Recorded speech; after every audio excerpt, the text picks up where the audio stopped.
Les gens qui ne vous aiment pas, ce sont ceux qui ne vous connaissent pas. Ce sont ceux qui n'ont jamais pris le temps d'avoir une conversation avec vous. Ou, au contraire, ils ont vu qui vous êtes et ils détestent ce que vous êtes au fond de vous. Ils détestent cette lumière que vous portez, ce rayonnement, cette aura que vous dégagez qui vous rend magnétique, qui fait que votre présence fait de l'ombre à ces personnes lorsque vous êtes là, lorsque vous parlez, lorsque vous intervenez. Qu'est-ce qu'on peut y faire? Pas grand-chose. Ils vont continuer à parler, à vous juger, à mettre des étiquettes. Ces personnes, est-ce qu'elles sont dans votre vie? Aujourd'hui, on ne peut plus laisser quelqu'un entrer intimement dans sa vie. Parce que, aujourd'hui, c'est trop facile de juger sur du paraître. Souvent, leur faille, c'est qu'ils font la comparaison entre eux et vous. En fait, ce qu'ils envient le plus, c'est tout le travail personnel que vous avez fait et qui, certainement, est le résultat ou le fruit de nombreuses années. On ne devient pas un être de paix sans avoir travaillé sur soi depuis un long moment. Et souvent, c'est à travers les grandes épreuves de la vie qu'on se forge à l'intérieur. Ce qu'on ne voit pas aujourd'hui, c'est surtout ce qui est le plus envié. C'est pas la matérialité, c'est pas les finances, c'est pas l'argent, c'est pas le pouvoir. C'est ce que vous êtes. C'est ce que vous donnez au monde. C'est le cœur, l'énorme cœur généreux que vous avez. Et souvent, vous êtes la proie de ces personnes qui veulent abuser, profiter de vous, vous contrôler à des fins d'intérêt personnel. Donc ces personnes, tant qu'elles ne sont pas dans votre vie, vous restez protégé énergétiquement. Donc sachez les identifier et ne croyez pas aussi facilement les paroles des gens. Les paroles révèlent qui vous êtes, les comportements que les autres peuvent les trahir. S'il y a une dichotomie entre les paroles et les actes, vous allez voir très vite que cette personne n'est pas alignée. Cherchez des personnes qui sont cohérentes en elles. Moi, c'est facile. Je dis toujours la vérité, même si elle blesse. C'est mon curseur. Et c'est ce qui éloigne toutes les personnes qui ne doivent pas être dans ma vie. Et je vis très bien avec ça. Donc arrêtez de culpabiliser, arrêtez de jouer des rôles. Soyez vous-même authentique. C'est vrai que ça nécessite beaucoup de courage. Alors en spiritualité, on dit qu'on sort de la matrice. On fait son éveil spirituel. Au bout de beaucoup d'épreuves, on comprend qu'il y a un message clé. Et vous devez le trouver, ce message clé, puisque c'est ça qui va vous révéler votre mission de vie. Et ça, je peux vous accompagner pour vous révéler ce qui se déroule sur le plan énergétique pour vous. La guerre aujourd'hui, elle est spirituelle, entre les êtres humains, ce qui crée énormément de chaos, parce que on va distinguer les narcissiques et les empathes.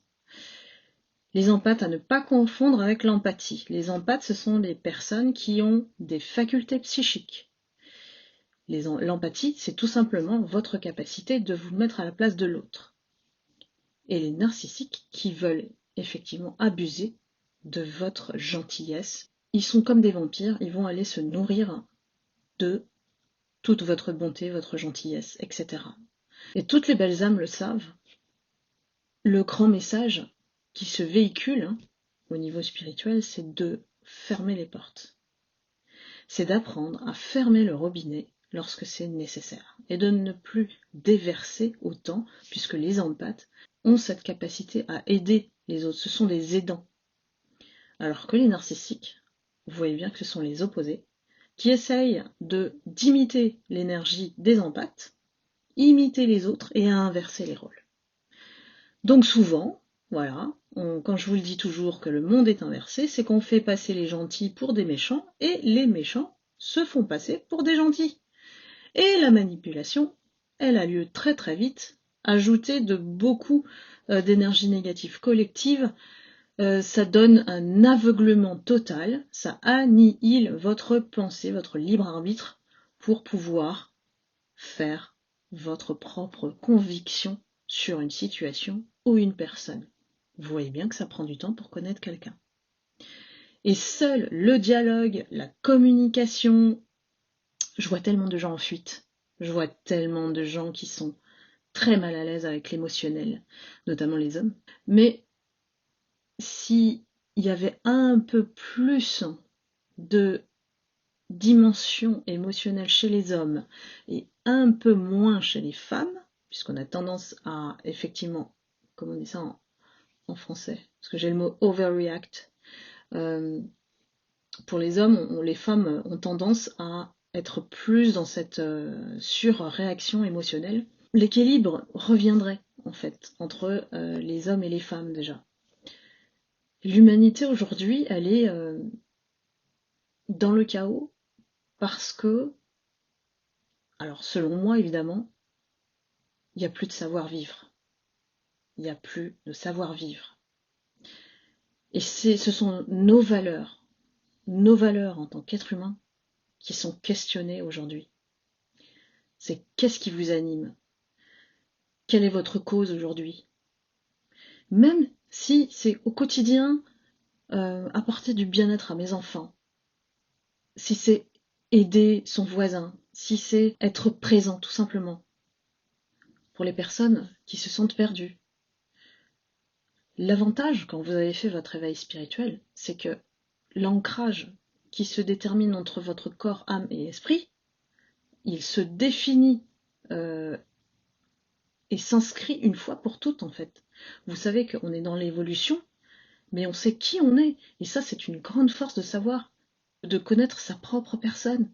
Comment on peut interagir avec les autres si on ne se connaît pas? Ça veut dire qu'on va devenir vulnérable, influençable, manipulable. Et on va être forcément être confronté à des situations qu'on n'a pas connues avant. Et je dis le temps d'avant, parce que le temps d'avant, il était pas mal. Moi, je le trouve pas mal le temps d'avant. Donc, quand on est déjà dans cette nostalgie, c'est que l'éveil, l'éveil spirituel a fait son chemin.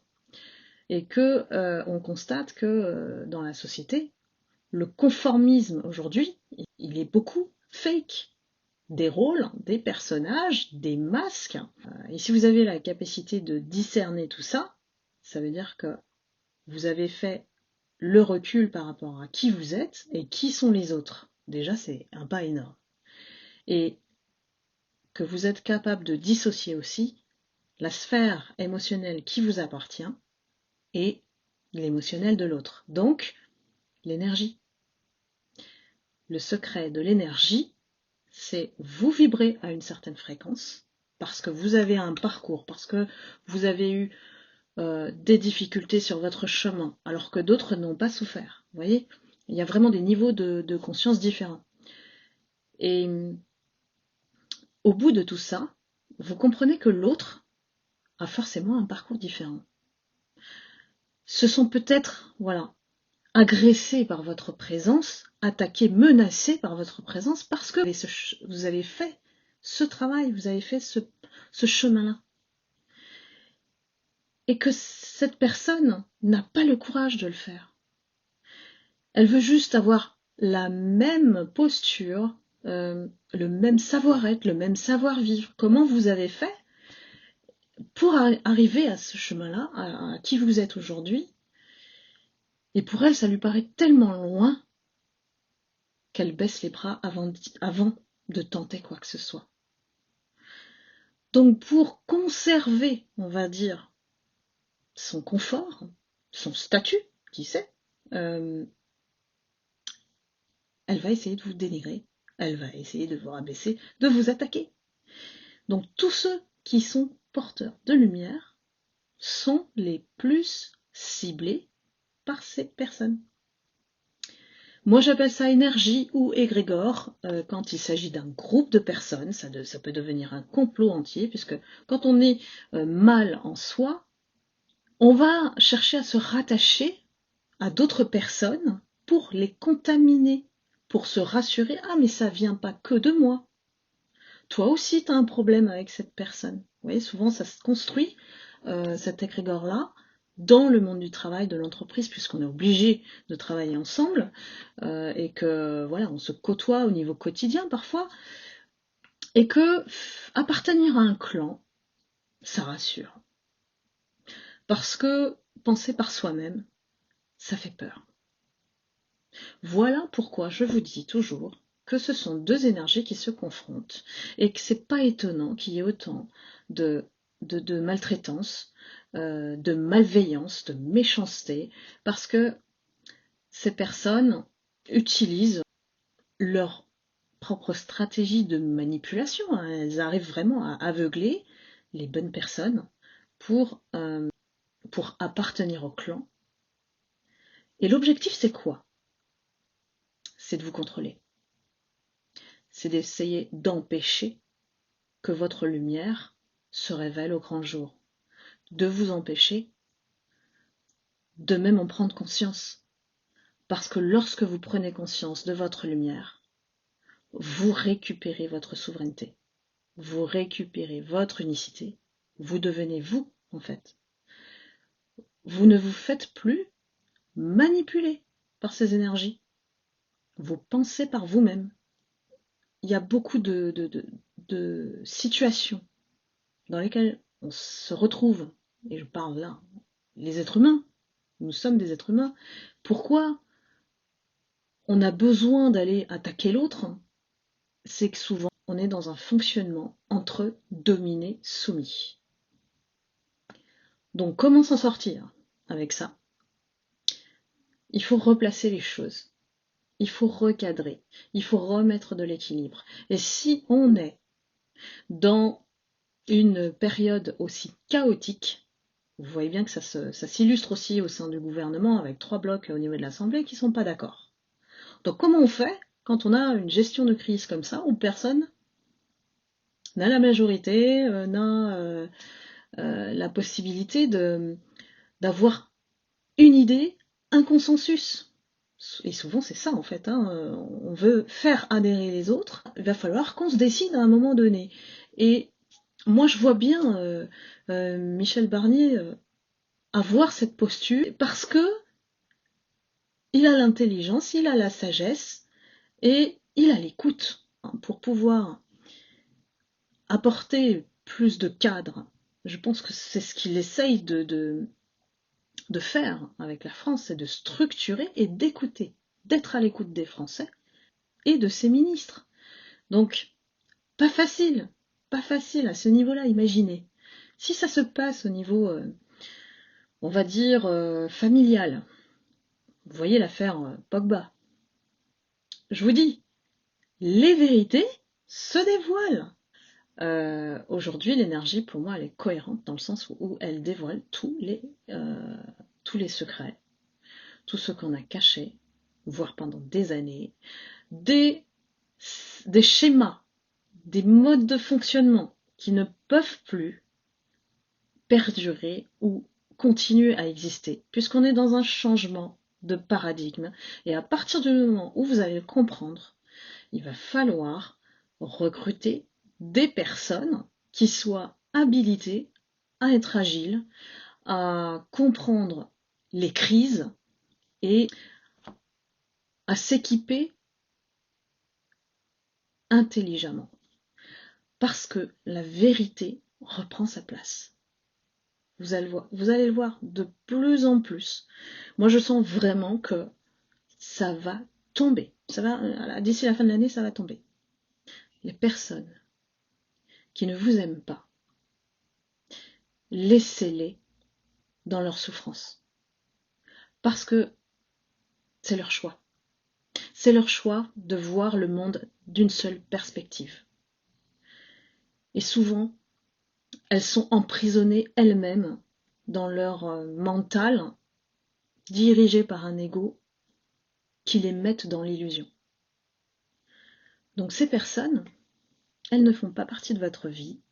Vous les côtoyez peut-être une fois, 1 heure, 2 jours, voilà. Peu importe. Votre énergie, ne la déversez pas pour ces personnes.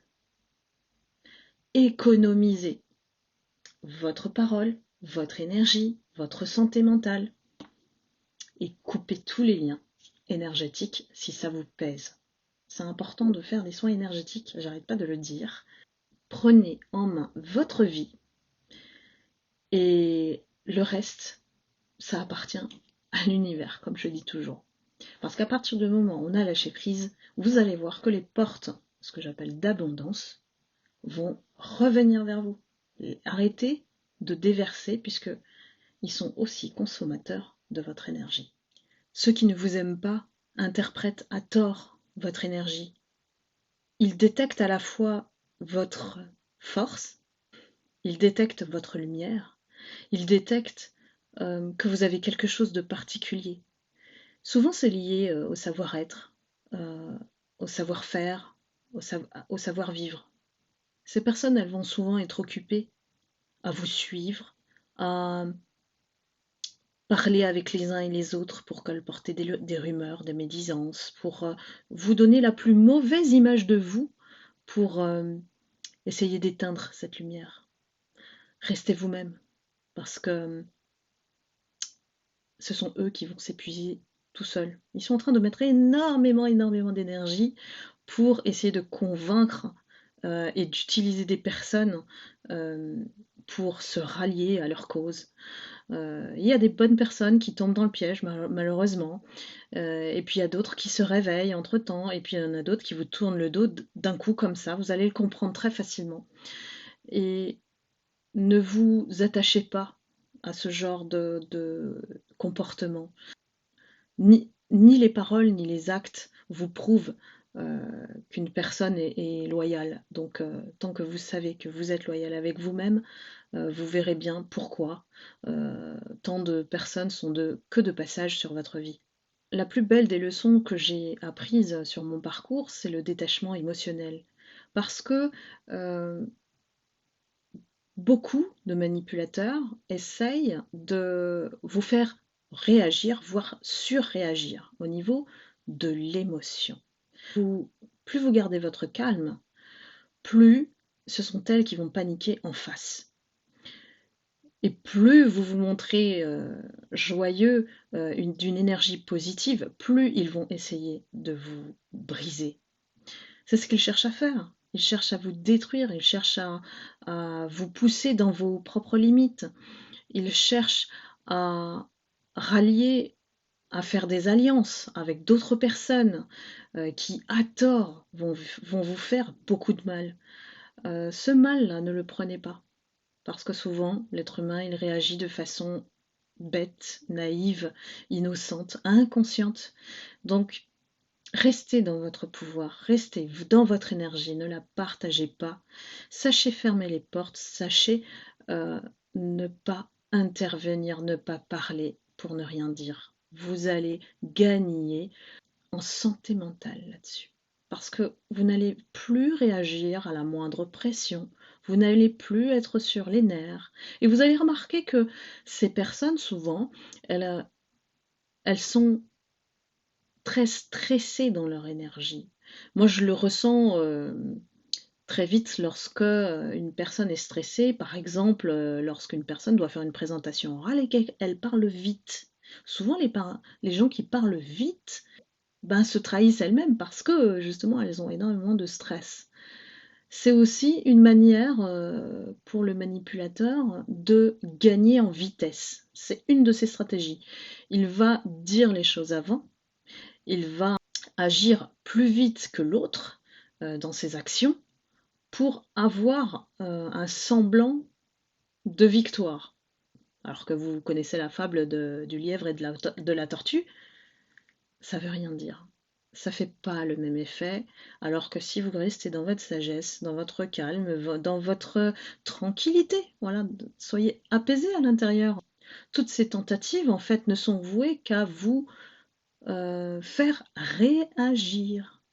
Soyez dans la proactivité, vous comprenez ce qui se passe, mais vous avez un filtre qui vous permet de ne pas réagir en premier lieu. Donc voilà, garder son calme, c'est aussi un atout majeur pour pouvoir affronter n'importe quelle situation. Et ça déstabilise énormément. Voilà ce que je vous suggère quand vous vous retrouvez dans des situations conflictuelles ou qui ne sont pas en résonance avec votre énergie, donc des personnes qui voilà, ne comprennent pas qui vous êtes, qui vous accusent, qui vous condamnent. Malheureusement, l'être humain, il a perdu vraiment son savoir-vivre. Il a perdu euh, toute une génération d'éducation. Il faut tout refaire. Intégrer un programme de développement personnel dès le plus jeune âge, ce serait vraiment utile. Il y avait des cours d'éducation civique à mon époque. Il faut des cours de développement personnel pour pouvoir apprendre à se respecter à nouveau, apprendre à se considérer, à ne plus, euh, à ne plus entrer dans cette violence et cette méchanceté gratuite qu'on voit là pendant le chaos. Et si chacun, ne serait-ce qu'à notre niveau personnel, on fait attention à l'autre, on ne déverse pas euh, ses blessures sur l'autre. On développe une intelligence émotionnelle vis-à-vis de l'autre. C'est déjà beaucoup. Donc faites-le à votre niveau.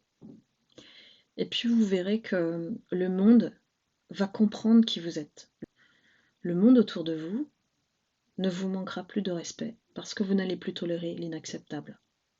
Parce que vous êtes arrivé à un seuil où vous avez trop d'avance sur ces personnes qui vous ont fait du mal pendant toutes ces années.